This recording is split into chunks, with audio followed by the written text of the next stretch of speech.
Well, started out the day burning that burn pile down over there. Getting that thing burnt down. It's pretty close to shop, and I wanted to get it burnt down before I put all the board and batten up. It's easier to keep track of the sparks as they're flying around when you can see both sides of the wall, from both sides of the wall. So, got that burnt down. It was dumping rain this morning. Filled up the corner of the shop over there with water, just the way the dirt was. So I went ahead and dug this ditch right down here, drain that area out. Hopefully that dries out pretty good. Now I got 2 logs over here by the sawmill.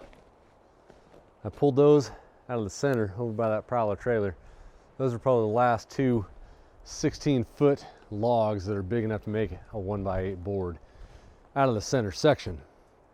Everything left in the center section is gonna be smaller. I can mill 4x4s, 2x4s, 2x6, stuff like that out of that stuff, and none of it's, well, I still have some longer logs, but none of it's gonna be longer. I think the longest I'm gonna cut those is probably 13 foot, so I can get a 12-foot section out of it. With the stuff I've milled out already, I've got, when I had 10 logs that milled out that amount of boards for the board and batten. 10 logs made 5 sections. I have 13 sections total, not including the door. So I'm thinking I'm gonna need, if the logs yield the same amount of lumber, 16 more logs. 2 of them over there by the sawmill. And I have 17 logs over here. Now if you'll notice that some of these are smaller in diameter. Some of these are not big enough to mill, well, maybe one 1x8 out of the middle, but that's about it. I know I'm not gonna have enough logs to mill out board and batten 8-inch wide planks, board and batten all the way around the shop, plus do the barn doors. So I'm thinking ahead, and I'm cutting logs to 16-foot length that I can mill 1x6 out of. Well, maybe we'll go 3/4 inch by 6. For the barn doors, what I'm gonna do is I'm gonna have a 2-layer door with an air barrier in the middle. It's gonna be 3/4 by 6-inch wide planks, and there's gonna be a plank in the middle to create an air barrier so that it's a little more insulated.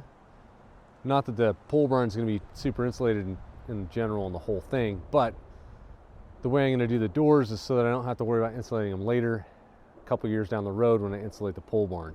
The doors will be nice and stout, and they'll have like an air barrier for insulation. I can't really explain, if you don't understand what I'm talking about, I can't really explain it any better. You just have to hang out and see it happen. But there's 17 logs that I'm gonna get over to the mill. I also have these other logs that are up in this area. Those 2 logs over there, they're too short. They were cut 6 months ago. They're 13 foot long, so they're not long enough to do board and batten out of. The other logs over here are either too crooked to get a 16-foot piece out of, or they're just too small. There is, I think, 1 more log I'm looking at right now. Maybe 1 more log right there that I can get a 16-foot length and get some 1x8s out of. I don't know. We'll see how much these logs over here yield in 1x8s. Some of these logs are bigger than the logs I was using before, so they'll all get more out of it.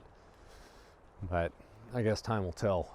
For now, I've got to go douse that burn pile down and get that all put out, because I've got to go into town and get some chicken food and get more diesel for the tractor. The backhoe is basically out of fuel, so I like to keep it parked over there because that's where the outlets are.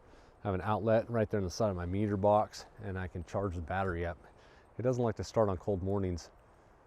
It doesn't like to start on warm mornings either, but it's easier to start if I can have it next to an outlet, which is over there. So if I run out of diesel over here, I'm, well, running a lot of extension cords or jumping it off my truck. Anyways, guys, hang out. We'll get some of these logs milled out, get it going. Cross your fingers, hope we have enough. Until next time, go make something.